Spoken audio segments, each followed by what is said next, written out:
Assalamualaikum warahmatullahi wabarakatuh.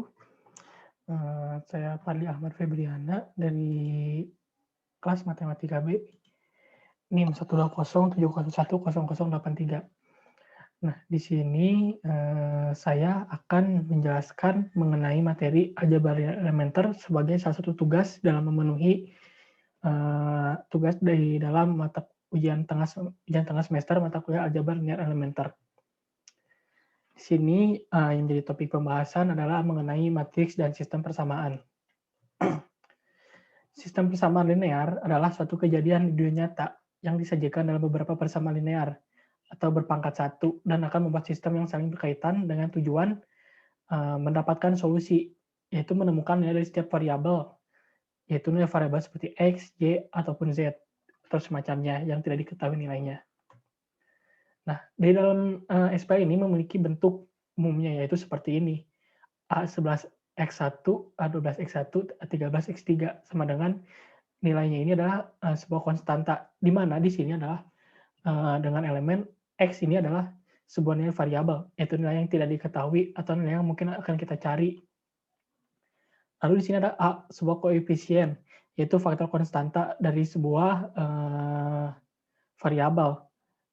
Nah, di sini koefisien itu maksudnya seperti 2x, nilai 2x. Nah, si 2-nya itu termasuk koefisien. Kemudian konstanta, yaitu bentuk aljabar yang berupa bilangan dan tidak ada variabelnya. Jenis-jenis sistem persamaan linear yang dilihat dari penyelesaiannya. Itu sistem konsisten jika sistem linear mempunyai paling sedikit satu penyelesaian atau ada penyelesaian. Sistem tak konsisten jika sistem linear tidak memiliki penyelesaian. Lalu ada kelebihan persamaan, overdetermined system. Itu jika terdapat lebih banyak persamaan daripada peubah. Jadi ada banyak persamaan, tapi peubahnya cuma ada 2, seperti itu. Nah, kekurangan persamaan ini kebalikan dari kelebihannya. Uh, Lebih banyak variabel, tapi persamaannya misalkan ada 4 variabel, ada 4 peubah, tapi kok si persamaan itu cuma ada 2. Nah, seperti itu kekurangan. Nah, solusinya itu ada 2, yaitu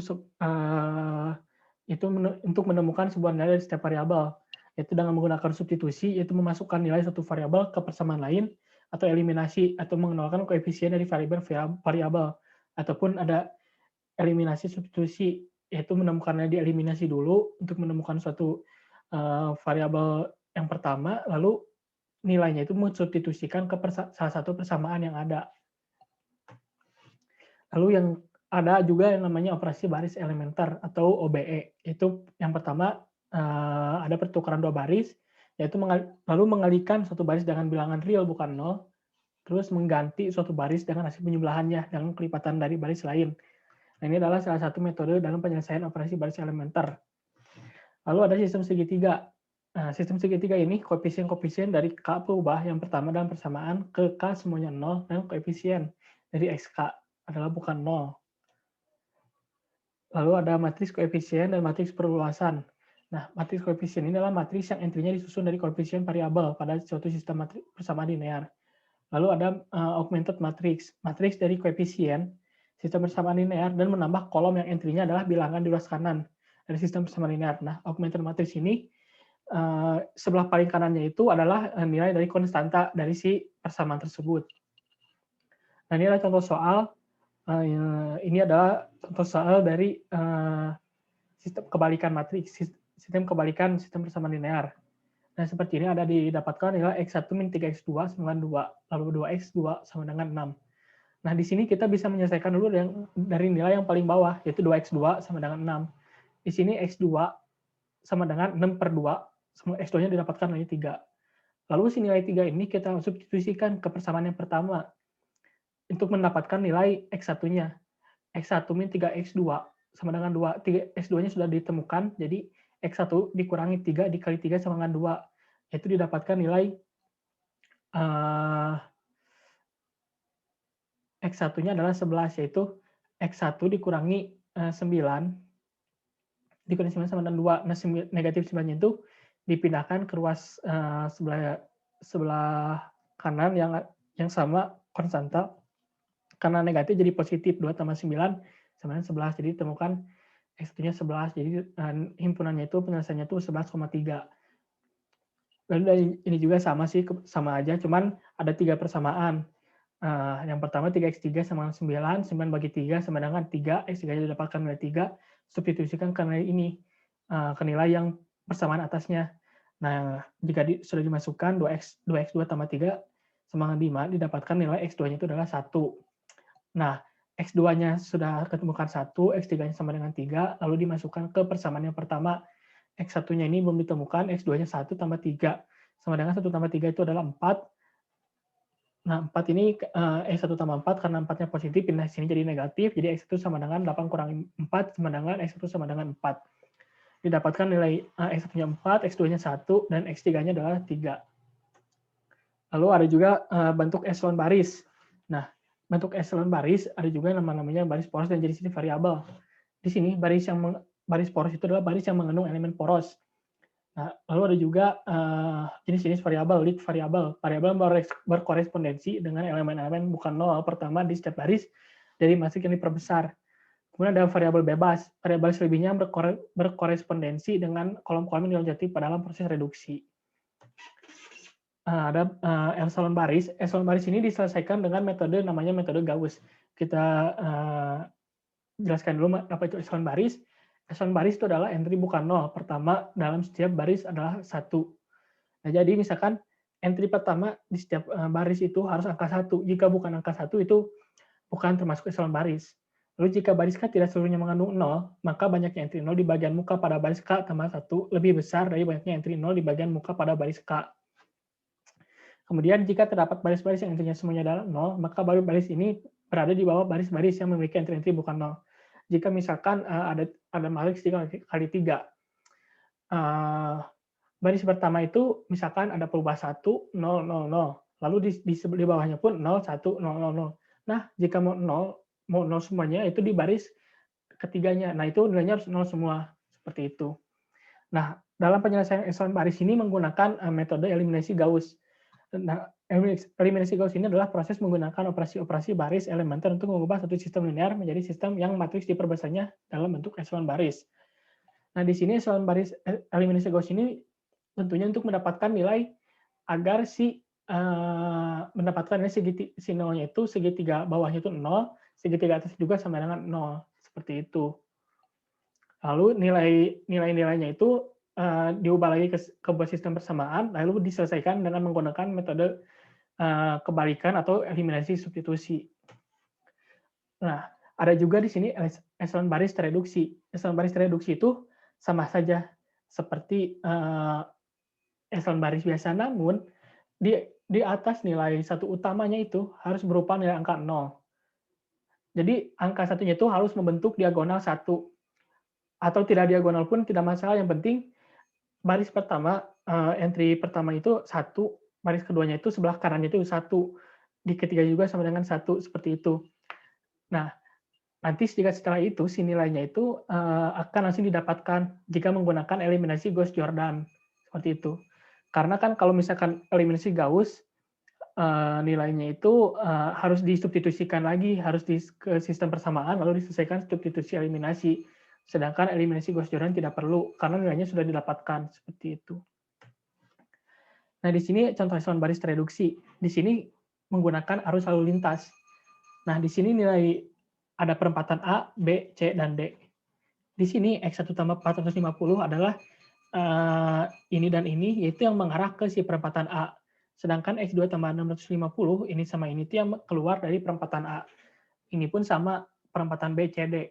Lalu setelah diperbesar matriksnya, didapatkan nilai seperti ini. Ini adalah matriks yang diperbesar, yaitu ditambahkan nilai kolom konstantanya. Lalu diselesaikan dengan menggunakan metode echelon baris agar mendapatkan nilai echelon baris reduksi, dan juga menggunakan metode eliminasi Gauss-Jordan. Dan didapatkan nilainya seperti ini. Nah, ini kan si satu utamanya itu berada di sebelah kanan per barisnya, di atas satu utama lainnya. Nah, terus di atas satu utama ini pun nilainya 0, satu utama ini pun nilainya 0, dan baris paling bawahnya itu adalah 0. Seperti itu contoh dari echelon baris reduksi. Lalu ada aljabar matriks. Jika menulis matriks tanpa menulis entry-entry-nya, maka penggunaan huruf besar seperti A, B, C, dan sebagainya. Lalu AIJ. IJ ini adalah baris dan kolom itu adalah J. Menyatakan entry matriks A pada baris I dan kolom J. Lalu ada juga vektor, matriks yang hanya memiliki satu kolom atau satu baris saja. Kalau matriks misalkan ada 3 kali 3, sedangkan vektor itu adalah matriks yang bernilai 3 kali 1. Cuma ada 1, 2, 3. Nah, itu disebut vektor. Vektor baris itu suatu tuple N yang dinyatakan sebagai matriks 1 kali N. Berarti ke sini, kalau vektor kolom itu nilainya seperti ini. Jadi harus ada, kalau vektor baris misalkan 1 kali 3, kolom 3 kali 1. Nah, itu sebutnya vektor. Terus ada ruang N Euclides. Itu himpunan semua matriks N kali 1 dari bilangan-bilangan real. Lalu ada perkalian skalar dan penjumlahan matriks. Jika A suatu matriks dan alfa suatu skalar, maka alfa A adalah matriks yang terbentuk oleh perkalian masing-masing entry dari A dengan alfa. Lalu penjumlahan matriks. Dua matriks dengan ordo yang sama dapat dijumlahkan dengan menjumlahkan entry-entry yang seletak. Nanti ada contohnya ya. Suatu sistem AX sama dengan B adalah konsisten jika dan hanya jika B dapat ditulis sebagai kombinasi linear dari vektor-vektor kolom A. Nah, perkalian matriks ini syaratnya banyak kolom dari A harus sama dengan banyaknya baris dari B. Misalkan kolomnya 3, berarti di kolom di A ada 3, berarti baris di B juga harus ada 3. Seperti itu. Kalau misalkan tidak, yang tidak akan didapatkan nilainya. Lalu ada matriks satuan, matriks pembalikan, dan transpose matriks. Matriks satuan ini terdapat matriks khusus I yang bertindak sebagai satuan untuk perkalian matriks, yaitu IA sama dengan AI sama dengan I. Lalu ada matriks pembalikan. Suatu matriks A berordon N kali N dikatakan tak singular atau dapat dibalik jika terdapat matriks B, sehingga AB sama dengan B sama dengan I. Matriks B disebut inverse perkalian dari A. Lalu ada transpose dari suatu matriks. Jika diberikan satu matriks A berordon M kali N, maka transposnya yang baru adalah M kali N, yang kolom-kolomnya ada baris dari A. Misalkan matriks itu bernilai 3 kali 2, ditransposkan akan menjadi 2 kali 3. Nah, seperti itu. Contoh dari aljabar matriks. Misalkan diberikan contoh A-nya nilai segini, B-nya nilai segini. Maka dicarinya misalkan nilai A kali B. Ya, A kali B. Nah, setelah diuraikan, seperti ini. Karena ini kan memiliki barisnya 3, kolomnya 3 juga. Jadi bisa dikalikan. Nah, hasilnya segini. Sama ini juga punya barisnya 2, kolomnya juga 2. Dapatkan hanya segini. Kemudian ada pembuktian matriks. Kita cari aja dulu ya. Yang AB tambah AC, tanyakan yang ininya sudah. Misalkan didapatkan nilai AB-nya itu sudah ditemukan, nilai AB-nya itu segini, segini. Nah, ini min 4 tambah min 5 sama dengan 1, 5 tambah 2 sama dengan 7, min 6 tambah 11 sama dengan 5, 11 tambah 4 sama dengan 15. Nah, seperti itu kalau misalkan penjumlahan matriks. Pengurangannya pun sama seperti itu. Ada matriks-matriks elementer. Matriks-matriks elementer suatu matriks yang diperoleh dari matriks satuan dengan melakukan satu operasi baris elementer. Jenis-jenisnya, jenis 1, matriks yang diperoleh dengan mempertukarkan 2 baris dengan I. Jenis 2, matriks yang diperoleh dengan mengalihkan 1 baris dengan I dengan konstanta bukan 0. Matriks yang diperoleh dari I dengan menjumlahkan kelipatan dari 1 baris pada baris yang lain. Itu jenis 3. Lalu ada matriks diagonal, matriks segitiga. Segitiga atas adalah suatu matriks yang berordon N kali N dengan A, I, J sama dengan 0 dan I sama dengan J. Segitiga bawah, satu matriks yang berordon N kali N dengan I, J 0 dan I lebih kecil daripada J. Nah, diagonal pun sama tadi ya yang sudah dicontohkan saat menjelaskan metode matriks echelon baris reduksi. Bentukannya seperti ini gitu. Nah, di sini contoh aljabar matriks itu adalah nilai inverse. Ditanyakan nilai inverse dari nilai ini adalah 0, 1, 1, 0. Setelah diinverskan nilainya pun akan seperti ini. Kayak gitu. Menggunakan ADBC. Ini A, B, C, D. Kali ini dikurangi.